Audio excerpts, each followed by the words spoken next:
പ്രിയമുള്ളവരെ, നമ്മുടെ കുടുംബത്തിലോ അല്ലെങ്കിൽ നമ്മുടെ സുഹൃത്തുക്കളുടെ വീട്ടിലോ ഒക്കെ എന്തെങ്കിലും മോശം കാര്യങ്ങൾ സംഭവിച്ചാൽ നമ്മളത് മൂടി വയ്ക്കും. മറ്റാരും അറിയാതെ ഇരിക്കുവാൻ ശ്രമിക്കും. കാരണം നമുക്ക് ആ ബന്ധങ്ങളിലൊക്കെ അത്രത്തോളം ആത്മാർത്ഥതയുണ്ട്. ഇനി ആരെങ്കിലുമൊക്കെ ചോദിച്ചാൽ അത് നമുക്കറിയില്ല എന്ന ഭാവത്തിൽ നമ്മളത് ഒഴിഞ്ഞു മാറും. പ്രത്യേകിച്ചും ഈ ഒളിച്ചോട്ടം അതുപോലുള്ള കാര്യങ്ങളൊക്കെ സംഭവിച്ചാൽ നമ്മൾ അത് പുറത്തു പറയാതിരിക്കുവാൻ പരമാവധി ശ്രമിക്കും. ആളുകൾ അറിയും. അതിനുശേഷം അവർ ഞങ്ങളോട് ചോദിക്കും, നീ ആ വീടുമായിട്ട് ബന്ധമില്ലേ, നിനക്ക് സുഹൃത്തുക്കളില്ലേ ആ വീട്ടിൽ, എന്നിട്ട് നീ അറിഞ്ഞില്ലേ എന്നൊക്കെ ചോദിക്കുമ്പോൾ നമ്മൾ സ്വാഭാവികമായിട്ടും അതിൽ നിന്ന് ഒഴിഞ്ഞു മാറും. എനിക്കറിയില്ല, നിങ്ങൾ വേണമെങ്കിൽ പോയി തിരക്കൂ എന്ന് പറയും. കാരണം നമ്മൾ ആ ബന്ധത്തിൽ കാണിക്കുന്ന ഒരു ആത്മാർത്ഥതയാണത്. ഞാനീ പറഞ്ഞു വരുന്നത്, കുറച്ച് ദിവസം മുമ്പ് കേരളത്തിലൊരു പ്രശസ്തനായ യൂട്യൂബറുടെ ഭാര്യ ഒരു ബസ് കണ്ടക്ടറുടെയോ ഡ്രൈവറുടെയോ കൂടെ ഒളിച്ചോടി പോയി.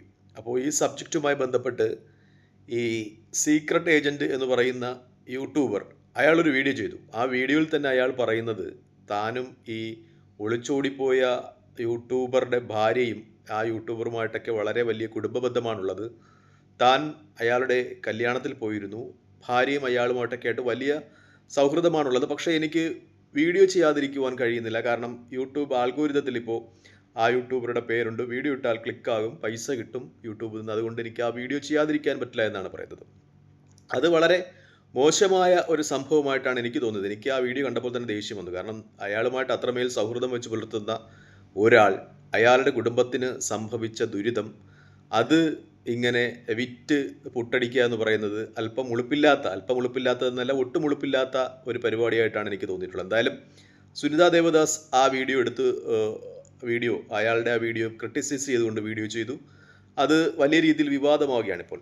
ഞാൻ പറഞ്ഞു വരുന്നത്, ഇത്തരം യൂട്യൂബർമാരുടെ എണ്ണം കൂടി വരുന്നു എന്നാണ്. നമ്മൾ പണ്ട് കാലങ്ങളിലൊക്കെ ഈ വീടുകളിൽ നിന്ന് വീടുകളിലേക്ക് പോയി പരദൂഷണം പറയുന്ന സ്ത്രീകളൊക്കെ ഉണ്ടായിരുന്നു എന്ന് കേട്ടിട്ടുണ്ട്. പിന്നീട് അത് ഈ സീരിയലുകളൊക്കെ വന്നപ്പോൾ അതില്ലാതായി. എല്ലാവരും സീരിയലിൻ്റെ മുന്നിലായി. ഈ പുറത്തു പോകുന്ന സമയം 3:30 തൊട്ടൊക്കെ സീരിയൽ തുടങ്ങുന്നതുകൊണ്ട് എല്ലാവരും സീരിയലിൻ്റെ പിന്നിലായി. അതിനുശേഷം ഈ ഫയർ, അതുപോലെ മുത്തുച്ചിപ്പി പോലായ മാധ്യമങ്ങൾ അത്തരം ഈ പരദൂഷണ കഥകൾ ഏറ്റെടുത്ത് നടത്തി പോകുന്നു. ഇപ്പോൾ അത് ഏറ്റെടുത്ത് നടത്തുന്നത് ഈ കൈസും സീക്രട്ട് ഏജൻറ്റിനെയും പോലെയുള്ള ചില യൂട്യൂബർമാരാണ് എന്ന് എനിക്ക് തോന്നാറുണ്ട്. കൈസ് എന്ന് പറയുമ്പോൾ പച്ച ഒരു അയൽക്കൂട്ടം ലാംഗ്വേജിൽ സംസാരിക്കുന്നു. സീക്രട്ട് ഏജൻറ്റ് കുറച്ച് ഇംഗ്ലീഷ് പദങ്ങളൊക്കെ ചേർത്ത് ഹാഹു എന്നൊക്കെ പറഞ്ഞ് കാറിനകത്തിരുന്ന് അടച്ച് സംസാരിക്കുന്നു. പക്ഷേ എല്ലാവരുടെയും ഒരു പൊതു സ്വഭാവം എന്ന് പറയുന്നത് ഈ പരദൂഷണ വീഡിയോകളാണ് എന്ന് തന്നെയാണ് എനിക്ക് പറയാനുള്ളത്. അതിൽ മറ്റൊരു സ്ത്രീയുടെ വീഡിയോ അവർ ഈ സബ്ജക്റ്റുമായി എടുത്ത് ചർച്ച ചെയ്തപ്പോൾ കൊടുത്ത ഒരു തമ്പുനെയിൽ എന്ന് പറയുന്നത് കിളിയുടെ കളിമതി ഒളിച്ചോടും എന്നാണ്. അത് കിളി എന്ന് പറയുന്നത് ആ യൂട്യൂബറുടെ വൈഫ് ഒളിച്ചോടിയത് ഒരു ബസ്സിലെ കിളിയാണ്. അയാളുടെ കളിമതി എന്ന് പറയുമ്പോൾ ആ തമ്പുനെയിലിൽ ഒളിച്ചിരിക്കുന്ന ഒരു അശ്ലീലതയുടെ ഒരു അപാരത, അല്ലെങ്കിൽ അശ്ലീലതയുടെ ഒരു തീവ്രത നമ്മൾ അറിയണമെന്നാണ് ഞാൻ പറഞ്ഞു പോകാറുള്ളത്. എന്തായാലും ഇത്തരം വീഡിയോകൾ ചെയ്യുന്ന ആളുകളൊക്കെ ഒന്ന് ശ്രദ്ധിക്കേണ്ടിയിരിക്കുന്നു. നമ്മുടെ വീടുകളിലും ഇങ്ങനത്തെ കാര്യങ്ങളൊക്കെ സംഭവിക്കാം. അപ്പോൾ ഇതൊരു പബ്ലിക്കായിട്ട്, യൂട്യൂബ് പോലെയുള്ള ഒരു പബ്ലിക് പ്ലാറ്റ്ഫോമിൽ ഇത്രയും ആളുകൾ കാണുന്ന രീതിയിൽ വ്യത്യസ്ത രീതിയിലുള്ള തമ്പനെയിലുകളിലൂടെ ഇങ്ങനെ പ്രചരിക്കുന്നത് നമുക്കിഷ്ടപ്പെടുമോ എന്ന് നമ്മൾ ഒന്ന് ചിന്തിക്കേണ്ടിയിരിക്കുന്നു. നമ്മുടെ വീട്ടിലും സംഭവിക്കാം. കാരണം നമ്മുടെ വീട്ടിലും ആരെങ്കിലുമൊക്കെ ഇതുപോലെ അബദ്ധങ്ങൾ ചെന്ന് ചാടാം. ഓരോരുത്തരും വ്യത്യസ്തമായ വ്യക്തികളാണ്. ഓരോരുത്തർക്കും വ്യത്യസ്തമായ താല്പര്യങ്ങളും ഇഷ്ടങ്ങളുമുണ്ട്. പിന്നെ ഇതൊക്കെ ഒരു നിമിഷത്തിൽ സംഭവിച്ചു പോകുന്നതാണ്.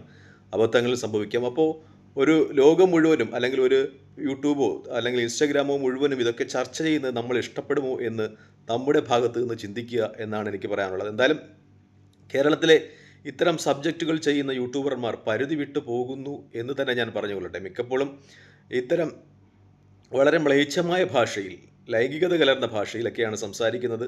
ഒരുപക്ഷെ അവരുടെ ഈ വ്യൂവേഴ്സ് അത് ഇഷ്ടപ്പെടുന്നുണ്ടാകാം. പക്ഷേ കേസും പുകിലുമായിട്ടൊക്കെ പോയാൽ വല്ലാത്ത ദുരിതങ്ങളിലേക്ക് ചെന്നപ്പെടും. പക്ഷേ ഇതിൽ ചില ആളുകളൊക്കെ കേസുകളൊക്കെ നേരിടുന്നുണ്ടെന്നാണ് എനിക്ക് തോന്നുന്നത്. പക്ഷേ നമ്മുടെ നാട്ടിലൊരു നിയമസംഹിത വെച്ചതൊന്നും വലിയ സീരിയസ്നെസ് അല്ല. ഈ യൂട്യൂബിൽ നിന്ന് കിട്ടുന്ന പൈസ കൊണ്ട് വക്കീലിനൊക്കെ ഫീസ് കൊടുക്കാം എന്ന് അറിയുന്നത് കൊണ്ടായിരിക്കാം ഇത്തരം കാര്യങ്ങളിലേക്ക് അവർ തുടരെ പോകുന്നത് എന്നും എനിക്ക് തോന്നുന്നുണ്ട്. ഇനി മറ്റൊരു കാര്യം കൂടി പറഞ്ഞു വരട്ടെ. എന്തായാലും ഇപ്പോൾ സുനിത ദേവദാസ് ഈ സീക്രട്ട് ഏജൻറ്റിനെ, ഈ അങ്ങനെ സുഹൃത്തിൻ്റെ ഭാര്യ ഒളിച്ചോടിയതിനെ പോലും കണ്ടൻ്റാക്കി യൂട്യൂബിലിട്ട് പൈസ നേടിയതിനെ വിമർശിച്ചുകൊണ്ട് സുനിത ദേവദാസ് ഒരു വീഡിയോ ചെയ്തിരുന്നു. സുനിത ദേവദാസിന് മറുപടി കൊടുത്തുകൊണ്ട് സീക്രട്ട് ഏജൻറ്റ് മറ്റൊരു വീഡിയോ ചെയ്തിരിക്കുന്നു. ആ വീഡിയോയിൽ അയാൾ സുനിത ദേവദാസിനെ ദേവദാസി എന്ന് വിളിക്കുന്നുണ്ട്. അതുപോലും വളരെ മ്ലേച്ഛമായ ഒരു പദമാണ്. ദേവദാസി എന്ന് പറഞ്ഞാൽ വേശ്യ എന്നാണ്. നമുക്കറിയാവുന്നതുപോലെ ചരിത്രത്തിലെ ദേവദാസി സമ്പ്രദായമൊക്കെ നമുക്കറിയാം. ദേവദാസി എന്ന് പറയുന്നത് രാജാവിൻ്റെ രാജാവിന് കിടപ്പറ പകർന്നു കൊടുക്കുവാൻ വിധിക്കപ്പെട്ടവളാണ്.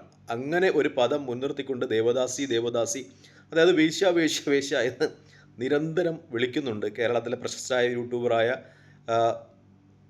സുനിത ദേവദാസിനെ. മാത്രമല്ല എടി എടി എടി വിളി പ്രയോഗങ്ങളും ധാരാളമുണ്ട്. എന്തർത്ഥത്തിലാണ് ഇയാൾ ഇങ്ങനെയൊക്കെ വിളിക്കുന്നത് എന്ന് മനസ്സിലാവുന്നില്ല. കാരണം റെസ്പെക്റ്റ് ചെയ്യപ്പെടേണ്ട ഒരു വ്യക്തിത്വം അല്ല എന്ന് അയാൾക്ക് തോന്നുന്നുണ്ടെങ്കിൽ അയാൾക്ക് മറ്റുള്ള പദങ്ങൾ ഉപയോഗിക്കാം, സുനിത ദേവദാസ് എന്ന പദം ഉപയോഗിക്കാം, അല്ലെങ്കിൽ വേറെ എന്തെങ്കിലും പദങ്ങൾ ഉപയോഗിക്കാം. പക്ഷേ ഇത്തരം സ്ത്രീത്വത്തിനെ പെട്ടെന്ന് അപമാനിക്കുവാൻ കഴിയുന്ന ഇത്തരം പദങ്ങൾ തിരഞ്ഞെടുക്കുന്നത് എന്തുദ്ദേശത്തിലാണ് എന്ന് വ്യക്തമാകുന്നില്ല. എന്തായാലും സുനിത ദേവദാസ് കേസുമായിട്ടൊക്കെ പോയാൽ നല്ല പണി കിട്ടും ഇയാൾക്ക് എന്ന കാര്യത്തിൽ ഒരു ഡൗട്ടുമില്ല. പക്ഷേ ഇത്തരം ഒരു യൂട്യൂബർമാരുടെ ഒരു എണ്ണം കൂടി വരുന്നു എന്നത് ആശ്ചര്യപ്പെടുത്തുന്നതാണ്. കാരണം ഈ സബ്ജക്റ്റുകൾ, പ്രത്യേകിച്ചും ഓരോ ദിവസവും ഓരോ സബ്ജക്റ്റ് അവർക്ക് കിട്ടുന്നുണ്ട്.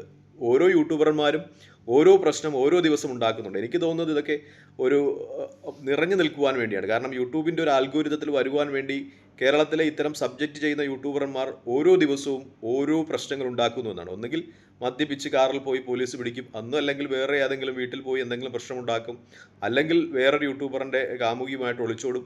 അങ്ങനെ ഒരുപാട് പ്രശ്നങ്ങൾ നമ്മൾ ഈ കഴിഞ്ഞ ദിവസങ്ങളിൽ അല്ലെങ്കിൽ 2 മാസത്തിനിടയിൽ കേരളത്തിലെ യൂട്യൂബർമാരുടെ എണ്ണം എടുത്ത് നോക്കിയാൽ വിവാദങ്ങൾ ഉണ്ടാക്കിയ യൂട്യൂബർമാർ ഒരുപാടാണ്.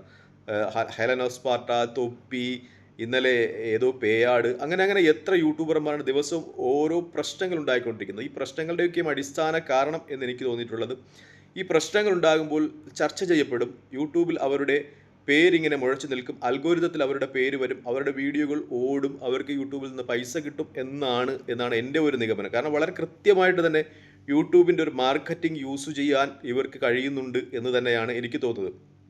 അതുകൊണ്ട് തന്നെ വളരെ പർപ്പസ്ഫുള്ളി ആയിട്ട് അവർ ഇത്തരം കാര്യങ്ങൾ ഇങ്ങനെ നടത്തിക്കൊണ്ട് പോകും, വിവാദങ്ങൾ ക്രിയേറ്റ് ചെയ്യും എന്നതാണ് ഏറ്റവും പരമപ്രധാനമായ ഒരു യാഥാർത്ഥ്യം. എന്തായാലും സോഷ്യൽ മീഡിയയിലൊക്കെ യൂസ് ചെയ്യുന്ന നമ്മുടെ കുട്ടികളെ ശ്രദ്ധിക്കേണ്ടിയിരിക്കുന്നു എന്ന് തന്നെയാണ് എനിക്ക് പറഞ്ഞു പോകേണ്ടതുള്ളത്. ഇത്തരം കണ്ടന്റുകളിൽ പെട്ടുപോകാതെ, ഇതിൻ്റെ വ്യൂസ് ഒന്നും ആകാതെ ശ്രദ്ധിക്കുക എന്ന് തന്നെയാണ് പറഞ്ഞു പോകാനുള്ളത്. എന്തായാലും ഈ സാഹചര്യങ്ങളിൽ, പ്രത്യേകിച്ചും സ്വന്തം കുടുംബത്തിൽ പോലും ഇത്തരം സബ്ജക്റ്റുകൾ ഉണ്ടാകുമ്പോൾ, അല്ലെങ്കിൽ സ്വന്തം സുഹൃത്തിൻ്റെ വീട്ടിൽ പോലും ഇത്തരം സബ്ജക്റ്റുകൾ ഉണ്ടാകുമ്പോൾ അതെടുത്തിട്ട് ഒരു കണ്ടന്റായി, പ്രത്യേകിച്ചും അതിൽ അശ്ലീലതയുടെയൊക്കെ അല്പം മേമ്പൊടി ചേർത്തുകൊണ്ട് കണ്ടന്റാക്കി വിറ്റുപോകുന്ന ഒരു യൂട്യൂബർമാരുടെ ഒരു കച്ചവട മനോഭാവത്തെ ഒട്ടും അനുകൂലിക്കുവാൻ തരമില്ല എന്ന് തന്നെ പറഞ്ഞുകൊള്ളട്ടെ. ഞാൻ ഈ വീഡിയോ ചെയ്തപ്പോൾ 1-2 പേര് പറഞ്ഞു നിങ്ങൾ ഇത്തരം വീഡിയോകൾ ചെയ്യരുതെന്ന്. പക്ഷേ ഞാൻ ആ വീഡിയോയിൽ ഇപ്പോഴും ആ യൂട്യൂബറുടെ പേരോ അല്ലെങ്കിൽ ഒളിച്ചോടിപ്പോരെ അയാളുടെ ഭാര്യയുടെ പേരോ പറയുന്നില്ല. പക്ഷേ അത്തരം സബ്ജക്റ്റുകൾ, അയാളുമായിട്ട് വളരെ വ്യക്തിപരമായ ബന്ധമുണ്ടായിട്ട് പോലും അത്തരം സബ്ജക്റ്റുകൾ എടുത്ത് ചെയ്ത ആളുകളോട് പുച്ഛമുണ്ട് എന്ന് തന്നെ പറഞ്ഞുകൊള്ളട്ടെ. നമ്മുടെ വീട്ടിലുമൊക്കെ ഇത്തരം കാര്യങ്ങൾ സംഭവിക്കാം. അപ്പോൾ ആരെങ്കിലുമൊക്കെ ഇത് ചർച്ചയാക്കുമ്പോഴേ നമുക്കതിൻ്റെ വിഷമവും സങ്കടവും ഒക്കെ വരൂ എന്നാണ് എനിക്ക് പറയാനുള്ളത്.